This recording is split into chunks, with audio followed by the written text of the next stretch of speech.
Hey, Adam, Jeez, one why, thing. why do you think they're called bumpers, Gary? I don't know. Because they come at the beginning, at the end, like bumpers. Alex, you're a marketing guy. Do you like that design behind Paul? Does that sweet logo thing look pretty cool to you? Hey, I forgot to hit the record button. Yeah, that's really professional, isn't it? Well, this is a professional podcast. I met her in a parking lot and was handed 2 little Yorkies. And the only person I knew that knew Yorkies was Paul. So I called Paul and said, Paul. Sweet Talk is a weekly 20-minute podcast brought to you by the Continuing Education and Workforce Training Division of Idaho State University's College of Technology. Find us on Apple Podcast, Spotify, and SoundCloud and subscribe today. Now it's time to get started with Sweet Talk.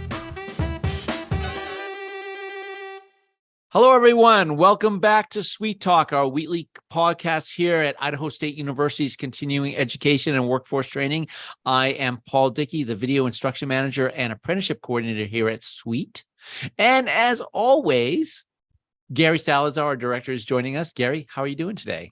Good morning, Paul. I'm doing very well. Thank you. And it's nice to be on. We have some great conversation ahead of us. And Angela's with us. Angela Wilhelm, who's our marketing coordinator extraordinaire, does a lot of work with us here, has invited a new guest. I'll let her talk about that. But Paul, once again, we're on a Friday, and it has been a very busy week, but I'm glad we got some rain in here. Oh yeah. It's been much cooler, and the rain is a nice little addition to the end of the week, cooling us off. But it is Friday, and Friday's a good day. It is good after a busy week. Angela, good morning. How are you doing today? I'm doing really well. As Paul said, it's Friday, but for those of you listening and tuning in, you'll be listening to this likely on Wednesday when it gets released. Mm-hmm. Today is part of our nonprofit series. We have a really special guest with us. We have Andrea DeMartinis. She is the Ombudsman Program Manager for the Area Agency on Aging through SEICOG, or the Southeast Idaho Council of Governments. Welcome, Andrea. Can you tell us a little bit about yourself and your position there at SEICOG? Yeah, thank you. First and foremost, I appreciate the opportunity to visit with you guys and share the great things that we do over here at SEICOG. I'm Andrea DeMartinis. I have been the Ombudsman, the long-term care Ombudsman Manager for about a year now. I've been in the nonprofit industry for about 18 years. So it's definitely a little shift to be working with the elderly instead of the general population, which I absolutely love. And so the Ombudsman program is not necessarily ran through the Area Agency on Aging. It's housed here. It's actually a state-run program, but I'm an employee of this nonprofit. So it's kind of unique, but it's great.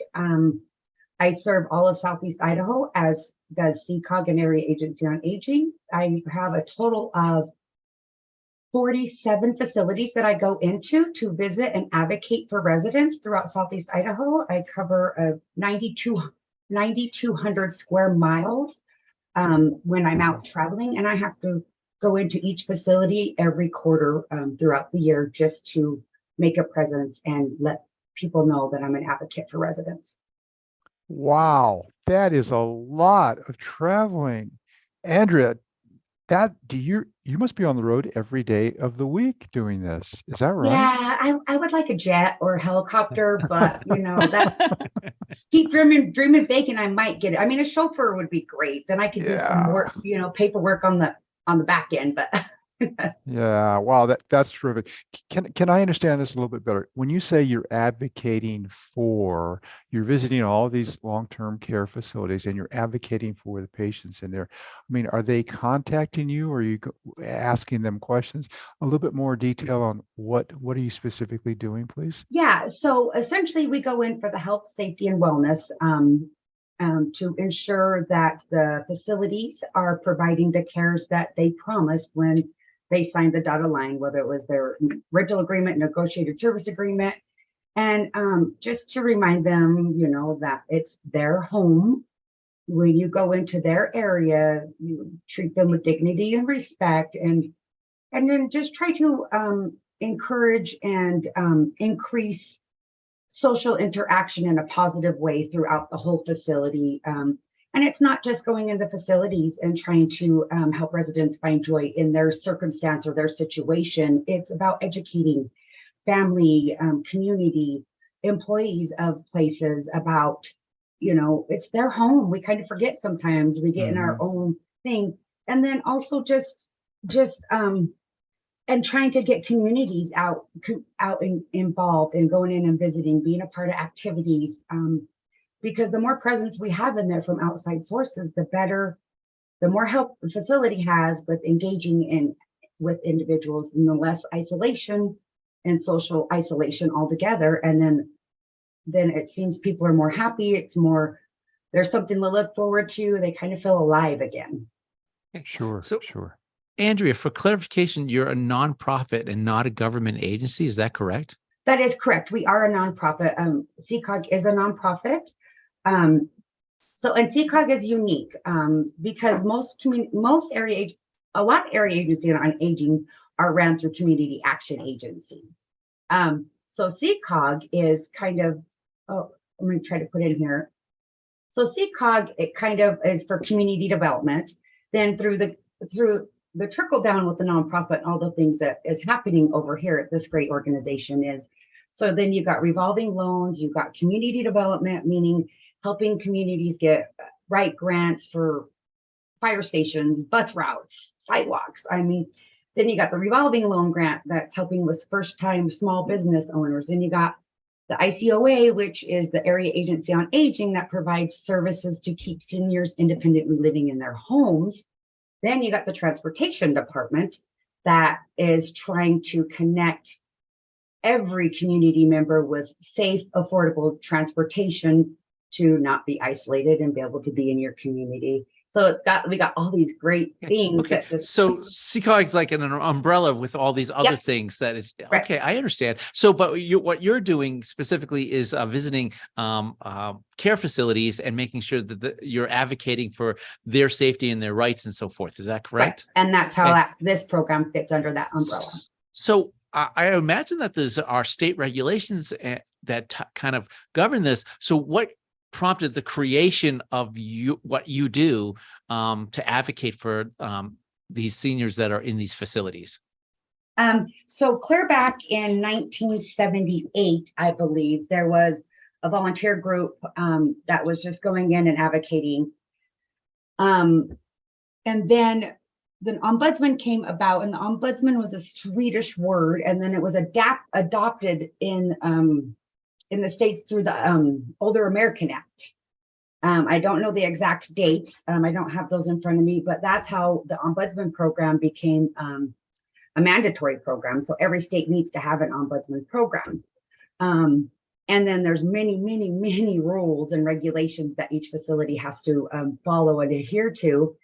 And that's where we come in. The ombudsmen go in, and we are kind of a liaison between the facility and the state, but we're there for the residents. We advocate for the residents. And ironically, because we work for residents, we are not a mandated reporter to Adult Protection Services. We have to educate and encourage staff or the resident or family to contact Adult Protection Service unless if they signed a release of information form for me to do so with their permission. So if you're working as advocates for the residents in the facilities, what is your kind of relationship with the facilities themselves? Is it adversarial, or do you try to create strong relationships with the facilities? Oh, strong relationships.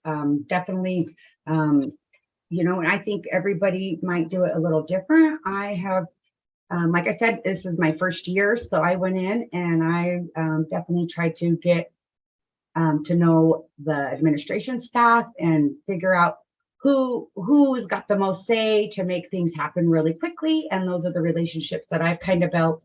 And then, from there, ask them who they would like me to take certain concerns to, because I believe everything falls downhill. So if we could go to the upper person, then we can get the quickest results. Mm-hmm. So when you go to a facility, Andrea, are you doing like a a visit with the group, or are you doing individual visits with all of the folks who live at that care facility?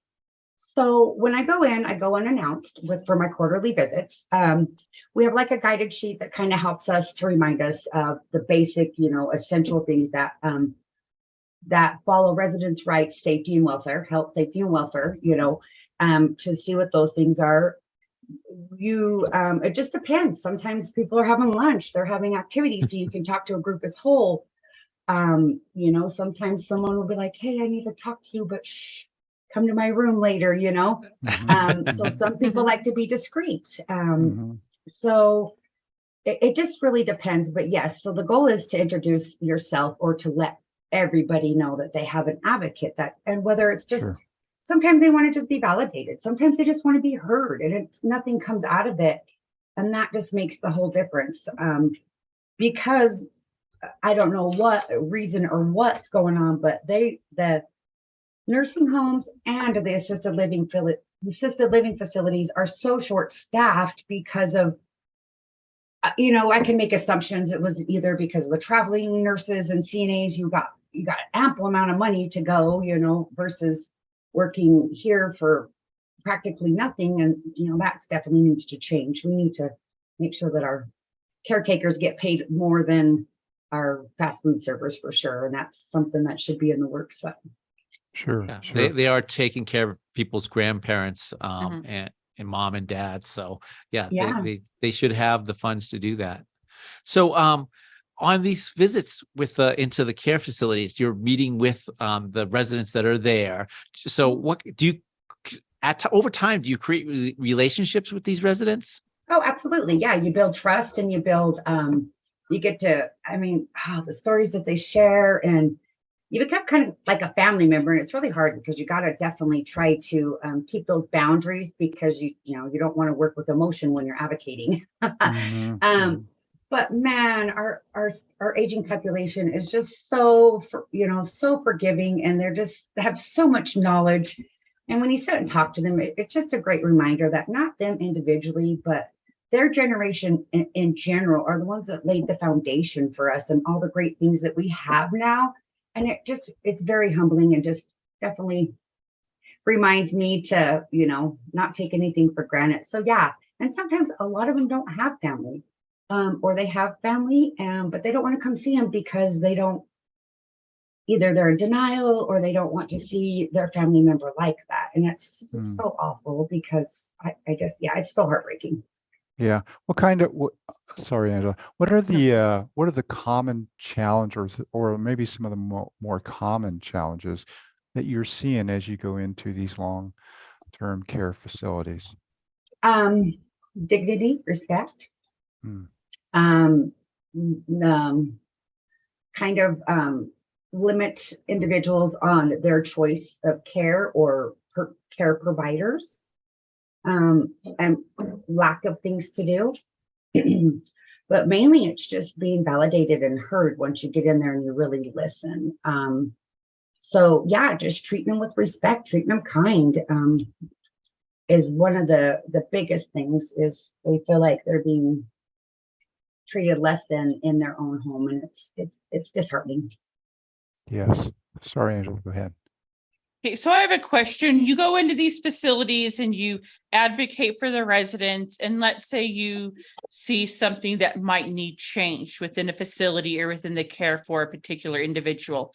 Is that something you bring up with the facility itself, or is that something that goes to the state and then the state brings that up with the facility? Well, as mentioned earlier, I'm a mediator, right? So I'm in the middle.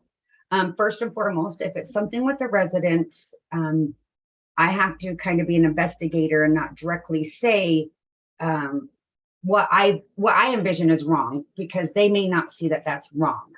I could provide education and see how they feel about that. If they want my support and assistance to help them be educated and advocate for themselves, then that's when I would do that.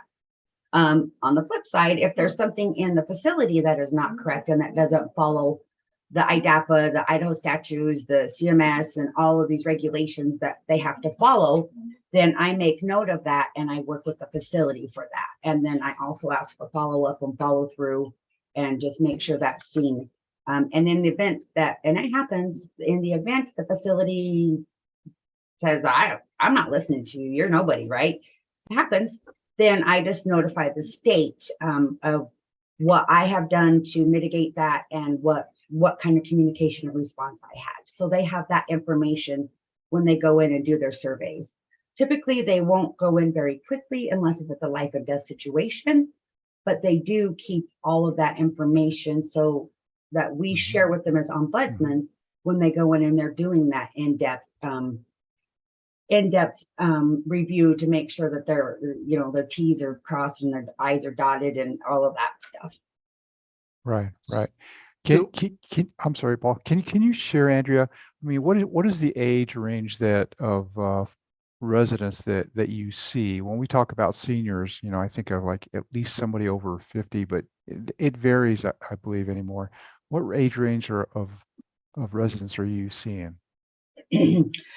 So it's a variety. I think ombudsman was mainly just for elderly at some point. It is shifting for sure. We do have some, I'm saying there's a few mid 40s. There's a lot of behavioral health that's actually ending up in these assisted living facilities